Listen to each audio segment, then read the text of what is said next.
আসসালামু আলাইকুম, সবাইকে অনেক শুভেচ্ছা। আজকে আমি আপনাদের সাথে যে রেসিপিটা শেয়ার করছি সেটা হলো চিকেন সাসলিক। চিকেন সাসলিক বানাতে আমার যা যা লাগছে, আমি এখানে 1 কিলো মুরগির বুকের মাংস এভাবে টুকরো করে নিয়েছি। খুব ভালোভাবে ধুয়ে পানি দিয়ে ঝরিয়ে নিয়েছি। ঝরিয়ে আমি এই পাত্রে রেখেছি মেরিনেট করার জন্য।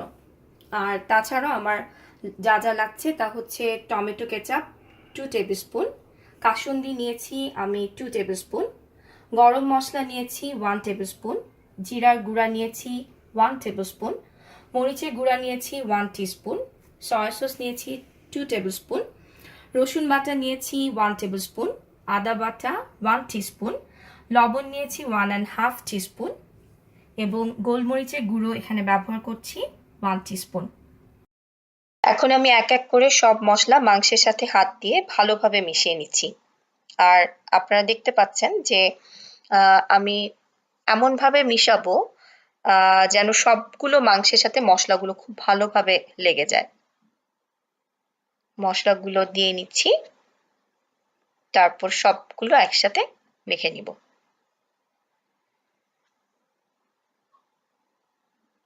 আলাদা আলাদা করে আমি সবগুলো মশলা ঢেলে নিচ্ছি।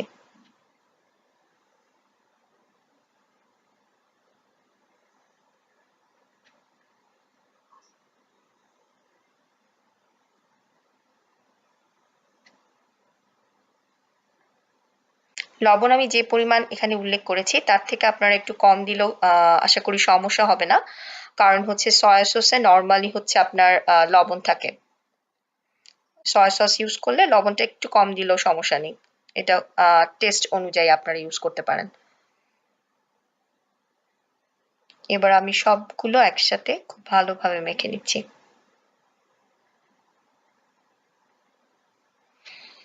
মেরিনেটেড করার পর আমি এটা নর্মাল ফ্রিজে 2 দিনের জন্য রেখে দিব। নর্মালি আমি আগে যখন বানিয়েছি আমি 3 থেকে 4 দিন রেখেছি, কোনো সমস্যা হয়নি। কিন্তু ফুড সেফটির কথা চিন্তা করে, যেহেতু আমি এটা আপনাদের সবার সাথে শেয়ার করছি, তাই আমি 2 দিন রেকমেন্ড করছি।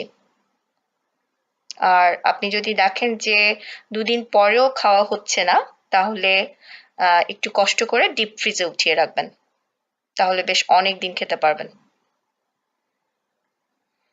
আমার মেরিনেট করা হয়ে গেছে। এখন আমি ক্লিং র্যাপ দিয়ে মুড়ে মাংসগুলোকে নর্মাল ফ্রিজে 2 দিনের জন্য রেখে দিচ্ছি। 2 দিন পরে আমি মেরিনেটেড চিকেনটা ফ্রিজ থেকে নামিয়েছি এবং এখন আমি এখানে পেঁয়াজ আর 2 রকমের ক্যাপসিকাম রেখেছি আর সাসলিকের স্টিক। আমি এগুলো স্টিকে চিকেন আর ক্যাপসিকাম এগুলো দিয়ে স্টিকে গেঁথে নিব। আগে একটু দেখি একদম ভালোভাবে ম্যারিনেট হয়ে একদম মশলা মিশে আছে।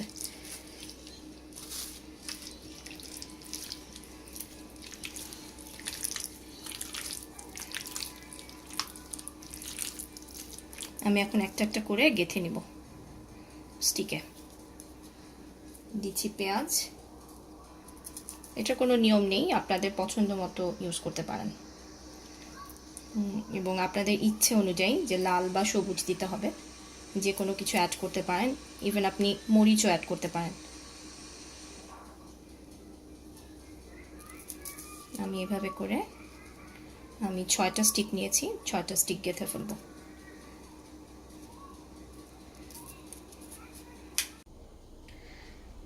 আমার সাসলিকের সবগুলো কাঠিতে আমি ভরে রেডি করে ফেলেছি। এখন আমি এখানে 2টো ডিম, একটু গোলমরিচের গুঁড়া লবণ দিয়ে ফেটিয়ে রেখেছি। ফেটে আমি এটা সাসলিকগুলো ডুবিয়ে এখন আমি একটা ফ্রাই প্যানে, আপনারা দেখতে পাচ্ছেন যে আমি তেল আগে থেকে রেডি করে রেখেছি। জাস্ট আমি সাসলিকটা গড়িয়ে ডিমে ভালোভাবে আমি তেলে দিয়ে দিব।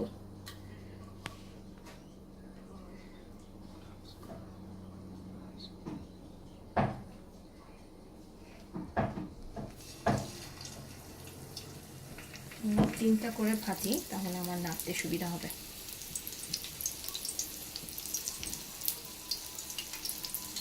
আর আগুনটা কিন্তু মিডিয়াম থাকবে, বেশিও না একদম কমও না।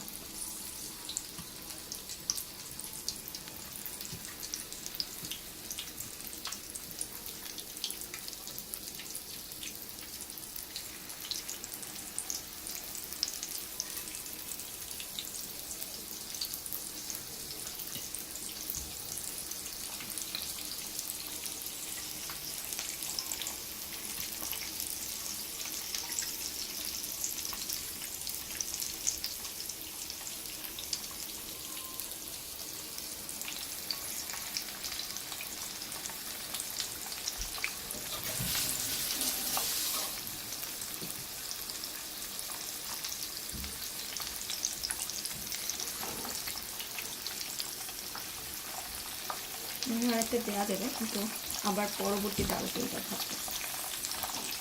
একটু সময় নিয়ে আস্তে আস্তে ভাজলে পুরো চিকেনটা ভালো মতো কুক হবে। আর কাঠিতে যেহেতু বেশি গরম হয় না, কাঠি দিয়েও ধরা যাবে, সেজন্য আমি গ্লাসটা খুলে ফেলেছি। নর্মালি ডিম ছাড়া একটু ছ্যাঁকা তেলে, যেটাকে আমরা শ্যালো ফ্রাই বলি, সেভাবেও যদি আপনারা করে খান, কোনো ক্যাপসিকাম ছাড়া জাস্ট শিকে ঠুকিয়ে, সেটাও কাবাবের মতো খুব মজা হয়। অনেকভাবেই করা যায় এই চিকেনটা দিয়ে।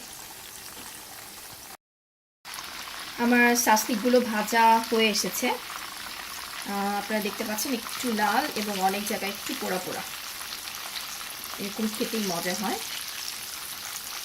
এখন আমি এটা কিচেন টাওয়ালে উঠিয়ে নিচ্ছি তেলটা ছড়ে যাওয়ার জন্য।